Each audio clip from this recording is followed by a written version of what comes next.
Anda masih menyaksikan segmen khusus CFO Forum bersama saya Anaka Wijaya. Langsung saja kita akan mengulas ancaman perubahan iklim terhadap ekonomi dan bisnis. Lantas seperti apa strategi keuangan para direktur keuangan atau CFO berbagai perusahaan? Untuk mengulasnya saat ini telah hadir di studio CNBC Indonesia Direktur Keuangan PT PLN Nusantara Power, Dwi Hartono. Selamat siang Pak Dwi, selamat datang di studio CNBC Indonesia. Selamat siang Mbak Ana, terima kasih. Baik, dan kami juga telah tersambung dengan Direktur Finance PT Bank Negara Indonesia Persero Tbk atau BNI, Ibu Novita Widya Anggraini, juga Direktur Keuangan dan Manajemen Risiko PT Bukit Asam Tbk, Ibu Farida Tamrin, serta Direktur Keuangan dan Perencanaan Strategis PT Pegadaian, Ferdian Timur Satyagraha. Selamat siang Bapak dan Ibu semua. Selamat siang. Selamat siang. Baik, langsung saja kita akan mulai CFO Forum kali ini. Pertanyaan pertama adalah untuk Pak Dwi Hartono.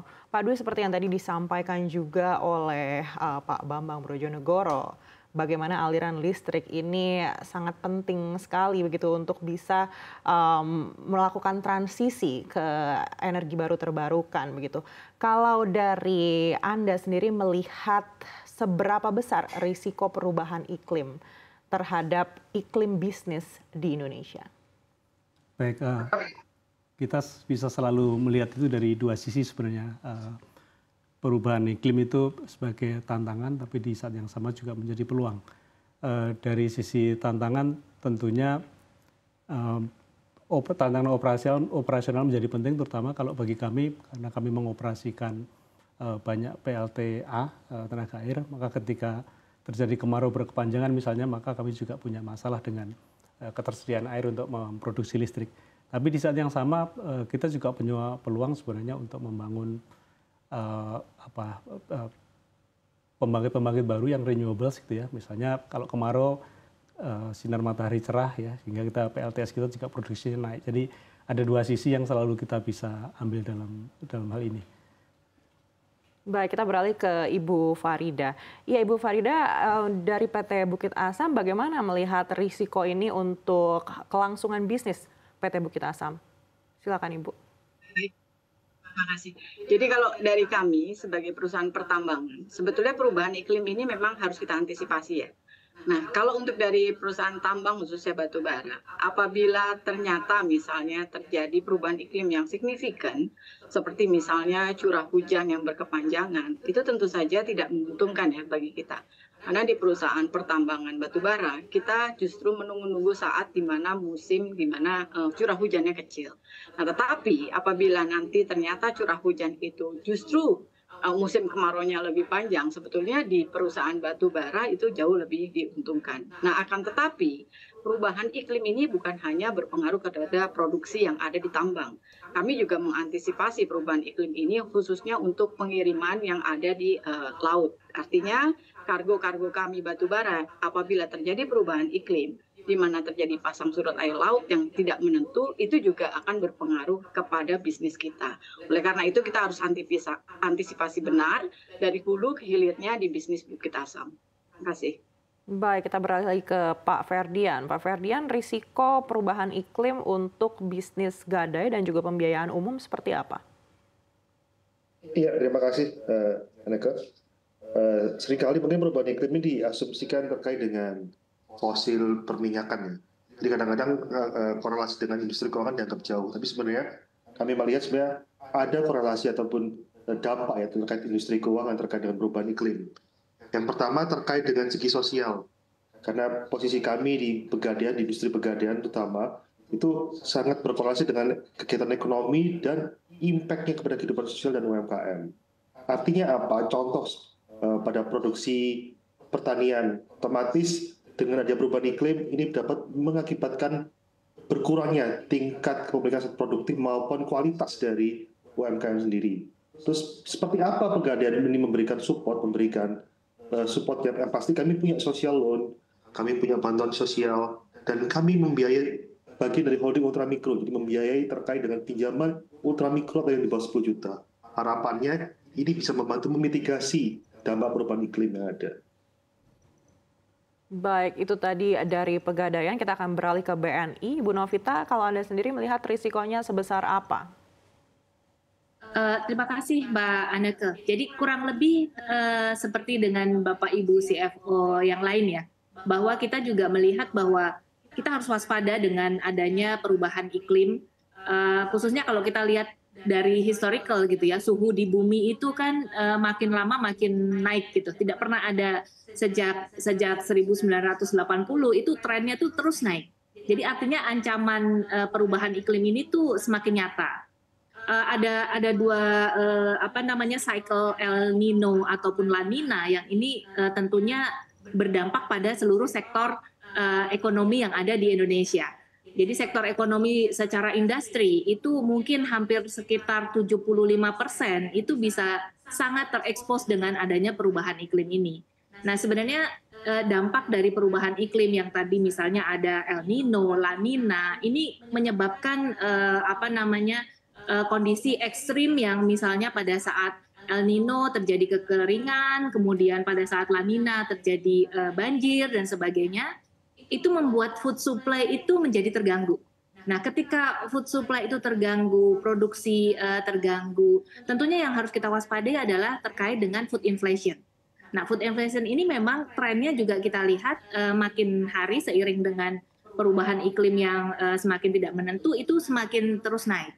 Nah, kondisi ini tentunya berpengaruh terhadap daya beli. Jadi kalau berpengaruh pada daya beli, tentunya bisnis perbankan itu sangat bergantung dengan daya beli masyarakat. Kita juga harus waspada di sini.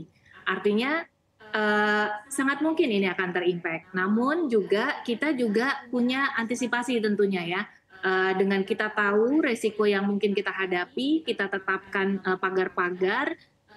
Dampak secara langsung rasanya mungkin masih minimal ya. Dampak secara langsung itu artinya ketika ada El Nino atau La Nina, mungkin ada beberapa debitur dari nasabah kami yang mungkin terimpak, misalnya ada kebanjiran atau ada kekeringan gitu ya. Itu yang terimpak secara langsung. Secara bisnis perbankan tentunya kalau mensikapi ada debitur yang kena bencana, ya pasti kita punya program untuk penyelamatan. Ada restrukturisasi dan sebagainya. Nah, tapi sebenarnya yang harus kita waspadai adalah dampak tidak langsungnya. Karena secara sektor, hampir sekitar 75% sektor ekonomi di Indonesia itu mungkin akan terkait langsung gitu ya, khususnya tadi yang terkait dengan food inflation gitu. Begitu food inflation kena, daya beli turun, itu mungkin akan ada dampak yang signifikan gitu. Nah, jadi maksud saya di sini kita sebagai bisnis perbankan, seperti halnya dengan bisnis-bisnis yang lain, harus menempatkan resiko dari perubahan iklim ini menjadi resiko yang harus kita waspadai ke depan, karena tren ke depan ini tentunya sudah semakin nyata ya.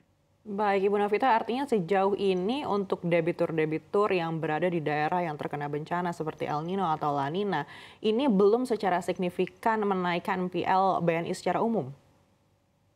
Secara signifikan langsung belum, karena memang portfolio BNI sendiri bahkan trennya jumlah NPL secara keseluruhan terus turun. Kalau kita lihat dari sejak pandemi COVID sampai dengan 2024 ini trennya terus menurun. Jadi impact langsung tuh belum terlihat, Mbak. Baik, kita akan beralih lagi ke PLN Nusantara. Ya Pak Dwi, kalau tadi Ibu Novita sampaikan dampak perubahan iklim ini sebenarnya belum terlalu memberikan efek secara langsung untuk BNI. Kalau Anda melihat apakah ini sudah memberikan dampak secara langsung untuk PLN Nusantara? Ya, tadi yang saya sampaikan terkait dengan pengoperasian PLTA, yaitu yang terutama sangat kerasa. Jadi pada tahun lalu misalnya di Sulawesi Selatan itu terjadi peristiwa bencana kekeringan yang cukup lama, sehingga sampai kemudian gubernur waktu itu pun juga menerbitkan satu surat yang menyatakan kondisi darurat bencana ya.